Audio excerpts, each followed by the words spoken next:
Welcome people. So real quick, this is a decklist video. I have already started my 7-day Croc gameplay video thingy. And one of the comments said that he likes the way Karti Kaizoku does it. And he apparently just uploads a decklist video, talks about it, and then lets the gameplay follow up in the following days. And I want to copy that, or I want to do it the same way. Let's not say copy, but I get inspired by that, right? So while the gameplay is already coming up, this is the deck list that I've been using. I mean, the game plan is really simple at first glance. That is, Dofi. We start the game. We play Dofi or Miss Valentine on 3. We make sure that we get Miss All Sunday. Then we play her on 5. We are on 8 in the next turn. We either play this or we sit this turn out if we do not feel comfortable curving out both turns, because it's obviously 8. When we ramp, we curve out. That means we cannot play anything anymore. We have no room for events. So that's obviously a little bad. And if we decide to use the effect on top of playing him, that would mean we are on 8 again, which means we would then face the same problem. Either we play Crocodile or we sit then out to play Kaido, but in the end it would slow us down doing this, so I prefer not doing it. So I just want to ramp to 8 and then play one turn defensively by playing Missile Sunday or 2 Dofis or whatever, and then protecting myself, and then play 10 cross Kaido and then start chaining the Crocodiles. That's what I prefer. I have included this one now. For some reason, I had the Mr. 2 Bon Curry in there as a 2k counter. This one's obviously better because I can trigger it to ramp up even more. It's just so much better in every situation, because I'm not running too many. Like, these are the only events that he could search anyway, so no idea what I did there. But in the gameplay that you will see, I have the Bon Curry instead of this GG card. So now let's get to the little tactics.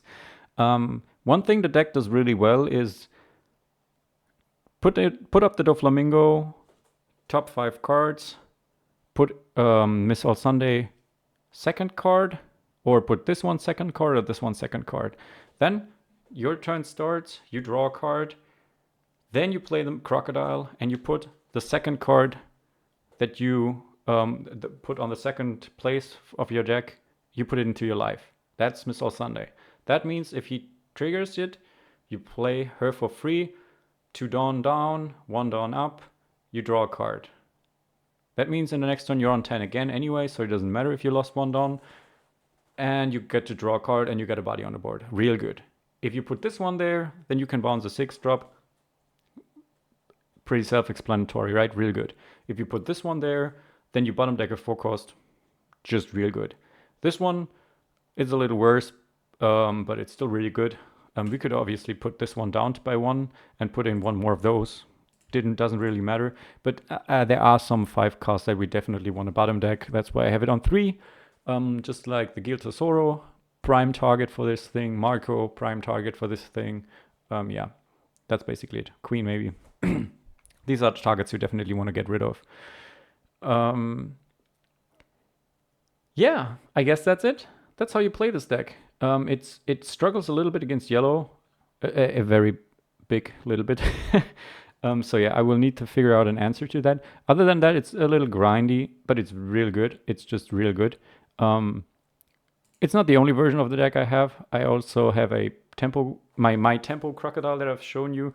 I have just included some the new Searcher for King to make it a little bit more consistent, but it's just not as good. Even though it's kind of reliable, it's not too good. Like, having 7k bodies on the board, 3 7k bodies that bounce something every turn is just not good enough. It feels bad, but it's actually kind of just not good enough, because 7k units are just getting murdered by Mihawk. They're getting murdered by the 10 cost Kaido. Like, all the big guys, they just completely shit on 7k units. Like, 7k is not good anymore, or it's not the best anymore. Let's like playing at 5 cost 7k is way better than playing a 7 Dawn 7k that bounces something. Yeah, sad truth. So but the one thing I want to talk about, one last thing is, since you can do this tech with basically every single event that you have, you could put in this guy, you could put in this and this and this and this, all the new cards, like these cards that ramp you up, or these cards that have like top knot effects that you could technically use. Like all of these cards, like there's no limit to what this deck can do, right? Both Crocodile decks. The only limit is your mind, right? Even Spada, like the Sables. I mean, Sables is not too bad. Like it's return a 7 cost. Like you could put that in, even though I would prefer this card because it can be used as a counter as well. But like the possibilities are just good. Even Sanji's Pilaf. Like if you feel like playing that card twice and then putting it on top deck and putting it into your life and you draw 2, I mean, it can work, right? So this deck is not the end of all. It's not the perfect Crocodile deck. It is just a Crocodile deck that I'm testing currently. So have a good time with the deck. And yeah, I'm very excited to see where this takes me and what else I can come up with. So have a good time, people. See you.